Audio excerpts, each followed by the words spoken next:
Daniel Negreanu is looking down at pocket aces. Pre-flop begins with a clash of titans that escalates from a standard open into a catastrophic leveling war. Joe Hachem, a world champion who knows how to navigate these streets, looks down at pocket tens. It is a strong hand. Gee, none of us have been all in. Nope. Is that right? Just the cannon. Tens for Hachem. I just only made it 1,200. Wow. But vulnerable, so he opens the pot to 3,100 to define his range and thin the field. The action folds to Negreanu in position, and he wakes up with the absolute nuts, pocket aces. Negreanu enters small ball mode, but knows he needs to build the pot now. He puts in a standard 3-bet to 10,000. At this point, the alarm bells should be ringing for Joe, but the dynamic between these two legends complicates the simple math. When the action returns to Hachem, he faces a critical decision point. A flat call here would be the prudent play, keeping Negreanu's range wide and allowing Joe to reevaluate on the flop. Instead, Raise. Hachem decides to assert dominance. He 4-bets to 31,000. This is a massive deviation that turns his hand into a bluff. He is trying to represent a monster like kings or aces to force Negreanu off a hand like ace-king or pocket jacks. However, against a player like Negreanu who is capable of trapping, this aggression merely isolates Hachem against the top of the deck. Negreanu does not hesitate. He doesn't slow play or get cute. He reaches for chips and 5 bets to 91,000, effectively putting Hachem all in. This bet is the nail in the coffin. It collapses Hachem's fold equity to 0. Joe, now realizing he has painted himself into a corner, has priced himself in. Kind of glad it's not a quick all in. Right? Yeah, that's good news. I'm all in. Joe shoves. Daniel calls. You got aces? Yeah, I got tens. Twice is good. Yeah, twice is good. I couldn't fold it. No, I don't think so. I couldn't fold it. The first flop. Boom. A 10. Like that one. Good thing I ran it twice. Save the fourth 10 for the second board, please. The turn, 6 of diamonds. Give him another 10 if you're going to do anything. Okay? Seriously. She's gonna do something. If you don't give me an ace, just give him a 10. I can't handle losing these twice. It'll hurt really bad. That'll bother me. The river, 6 of hearts. All right, thank you. That's wait, there's one oh, more. we're running it twice? Yes. The second flop. Ooh, I thought that was clubs. a 10. I don't know why. Clubs and there's backdoor everything It's here. not fair if I beat you this hand, seriously. The turn. Ooh! Big time sweat. I mean, that's Oh, God. a decent sized sweat as well. That's a pretty good sweat. I don't know if anyone else goes through this. Daniel holds. Oh. I'm so I got aces. I'm so happy to not go broke. There's the 9 of clubs. There's the 9 of clubs. Come on. Daniel losing both of those is good for the game. One more Yeah, card. great for the game. One more card. Come on. Look at one more card. Thank you. Never been so excited about getting half my money with aces against tens. Mosseri is looking down at ace-king offsuit. Smashed. I want 11 bracelets. I understand that. He's actually my favorite player. He's got as many as Kobe and Michael Jordan combined. Did you go golfing with Jordan the other day? Kobe and Jordan don't get to compete for 55 championships every year. Well, I told Michael. that's just. I did tell Jordan yesterday. I said, buddy, you have 6 world championships. 12. That's impressive. 12 But I have 11. Yeah, right. I did say that to him yesterday. What was his comeback? Well, he knew I was messing around. He's like, my 6 mean more.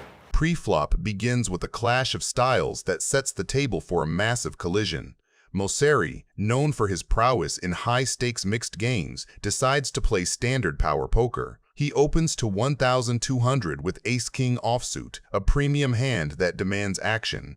However, Peter Jetten, representing the aggressive new school of internet professionals, is not interested in letting Abe play a comfortable pot. From position, Jetten 3-bets to 4,600 with 10-8 suited. The flop comes, a texture that drastically shifts the dynamic. Mosseri smashes the board, flopping top pair, top kicker. Jetten, meanwhile, finds a flush draw, giving him a reason to stick around. Jetten, having seized the initiative pre-flop, fires a continuation bet of 6,000. Here, Mosseri makes a very distinct choice. Rather than slow playing his ace, he raises to 14,000. It is a check-raise mentality. Without the check, he wants to charge draws immediately and define his hand. Jetten, holding a flush draw and knowing that Mosseri could be clicking buttons with a weaker ace or a pure bluff, makes the call. He has the correct price to peel one card, and his hand retains plenty of equity. The turn brings the 8, a card that fundamentally changes the math for Jetten. He now has a pair to go with his flush draw, increasing his outs but still leaving him behind Mosseri's ace. When Jetten checks, Mosseri stays aggressive, betting 22,000. This is a value bet designed to extract money from exactly what Jetten has, a draw or a smaller pair. I'm all in. Call. All in and a call. Call. 3 times, 4 times. 3 times is good. Wait, what's that, 3 times? 3 times. Okay, 3 times it is.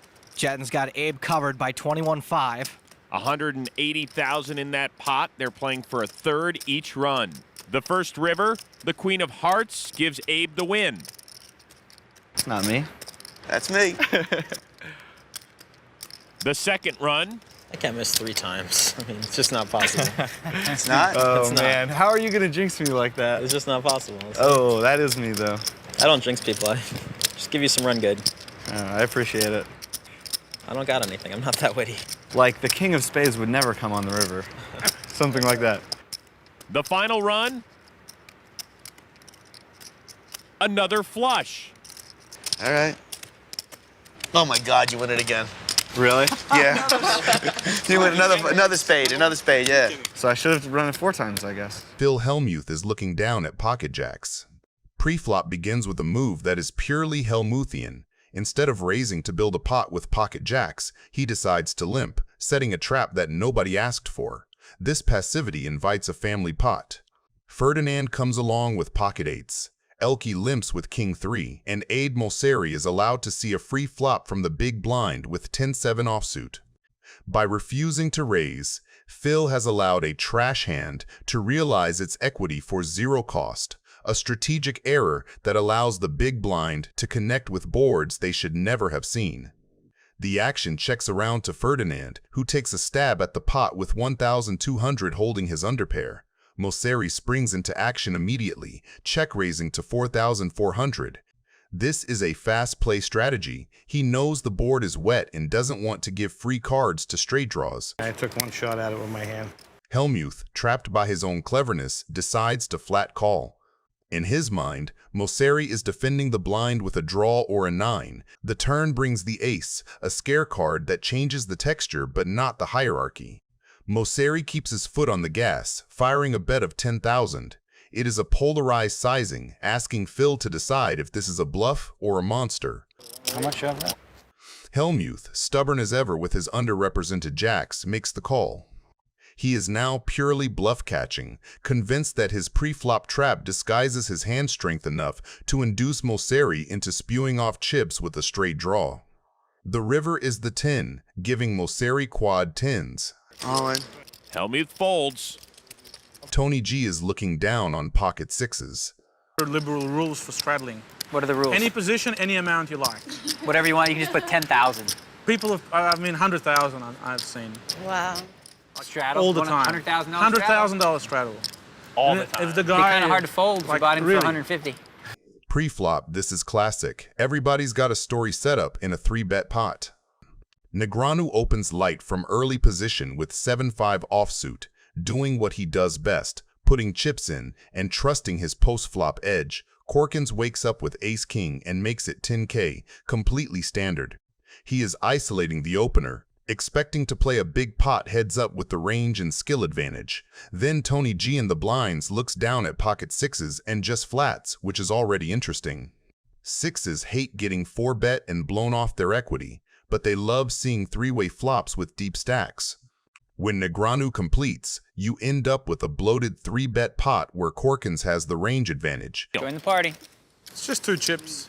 Tony has the sneaky set potential, and Negreanu is along for the ride with a hand that will usually have to give up. The flop comes about as good as it gets for Tony.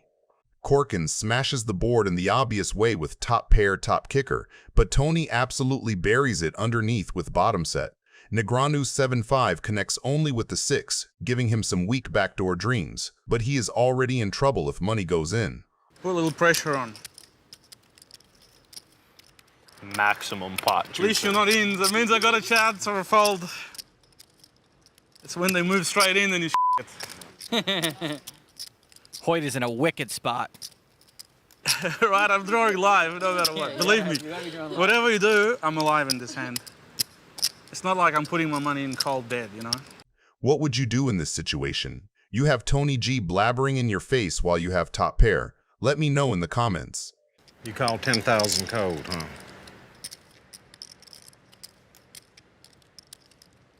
All right, I'm all in. Corkins shoves and Tony calls. Drawing real life. Hoyt sees how thin he's drawing. Wow. How many times would you like to run it? I think I got to run it, what, 40 times to get one? 40 times to win one. You want to run it twice? That means... Okay. We'll Twice is good. 2 times. 4 of spades on the turn. I make the So nuts. Tony's won half the pot. Wow. Yeah, the absolute nuts. All right, let's put something out there to give us a bit of hope. Okay? Dealer, I want a big card, a huge card. It's a queen. Ooh, there it is. Now he needs a tan. The river. It's a king. How close was that? Okay, guys. Really? Tony G is looking down at Jack 10 offsuit. You're getting some good counseling, babe. Your counseling's working. I can make fun of myself a little bit? Come on now. You're discovering yourself, but that's good. You're getting self-aware now. All right, I need to, You're working out. You might not be as good at poker as you believed, right? need to limp in. Pre-flop, this is another spot where everything looks routine on the surface, but the stack-to-pot ratio is already primed for carnage. Brunson opens 10s, which is absolutely standard. It is a premium in this lineup and plays very well deep. Tony G flats in position. That is a perfectly reasonable peel against an older, tighter opener. Just because it's dull, I want to play with it. Especially when he expects to outplay people post-flop. You got 100 there, Dal, or what? It's got 100. Yeah, maybe this is a good time to squeeze here. Test it out. Test the waters. Test the waters. I think you're just thinking about calling. I should squeeze, really. Squeeze. I've never seen a guy squeeze after they make the announcement of this would be a good time to squeeze in 10 years of cards at this point. I'm going to do that move someday. You know? Will you call 8 more? I'll call 8 more. If I make the announcement. Will you call 10 more? I think we're getting out of hand now. Let's just play the hand. Call the 15 or fold. That's your 2 options. Oh, then what are you talking about? Raise. Go for it. Make it happen. Actually, it's 3-handed, so you probably shouldn't be killing the... He started the talking. You're threatening. Pull the trigger. Okay, I raised 10,000 more. Wow, that's a first. Yeah, that is a first. Can he raise 10? Hellmuth then wakes up in the blinds and squeezes to 8,400 with ace-5 suited. That is classic Phil. A light but not crazy 3-bet, leveraging his image and trying to isolate Doyle. When Brunson just calls with 10s rather than 4-betting, his hand is a bit under-repped. As a poker spectator, I'd like to say I like the way this hand is This is going to be a fun hand. We got a fun hand going on here. A lot of crazy talk. I just want to be in a pot. I can't say no to this pot. And Tony comes along closing the action, getting a great price. 3-way, bloated pot, and 2 of the hands are badly disguised. It is a recipe for someone to get stacked if they connect hard with the board. The flop is about as good as it gets for Tony, and about as awkward as it gets for the other 2. Tony has smashed it, flopping trip jacks with a decent kicker in a pot where he is not expected to have many Jack X combos, compared with the pre-flop raiser and the 3-better. You hit it that good? Hellmuth has completely whiffed and correctly shuts down. Brunson looks at an overpair in a 3-bet pot on a paired, relatively dry board and does the thing 10s want to do most often here. He continuation bets 18,000. From his perspective, he is targeting exactly the kind of hands Tony and Phil can have a ton of. Now you can move in. Be the hero. I'm all in, whatever comes. You're all in now? Yeah, I'm all in. He's all in the dark. All in the dark. Tony's check shove over the top is then a very clean piece of value and protection combined. With trips in a pot that already has serious money in the middle, he wants to deny equity from overcards and backdoor draws and, crucially, get paid by exactly the kind of pair Doyle is holding. Come what may. That's commitment to the game. Folding 10s here versus Tony's range would be extremely tight because Tony can absolutely show up with lower pocket pair, random bluffs, and some floats turning his hand into a semi-bluff. I love the game so much. Absolutely love it. I guess you got me covered, huh? Probably not. So you just came in and hit a jack, right? Instead of the 2-8 you got. When he beat. What you got, Doyle? 2 10s? You got it. You got 2 10s? Yeah. Just because Tony's right doesn't mean you are, Doyle. I just don't believe you got it, buddy. There he goes. 2 10s is very bad. Bad. You're drawing dead to 2 10s. Oh, what a disgusting feeling. And you, Reload. how sick is that? And Tony G will double up. How did I guessed his hand too? Because he said 2 8s, I guess. No, you've got some chips. That was a good read. He's got like 70. How much you got? I lost. No, I bluffed Phil. It didn't work. At least he didn't have aces, right? I'm gonna clean you out. I'm gonna clean you out, baby. I'm gonna do it to you. I'm gonna wipe you out. Keep sticking 8,400 in with Jack 10 offsuit when you're. I will do it on 100 stack. When it's 8.4% of your stack, it's not even like 6%. I would have busted you. Don't worry. You would have busted me. You feel good. I love you. You're the best, Phil. You guys are the I have to best. clean you out every time I play with you. I love it. Oh, I'm gonna butcher you so badly.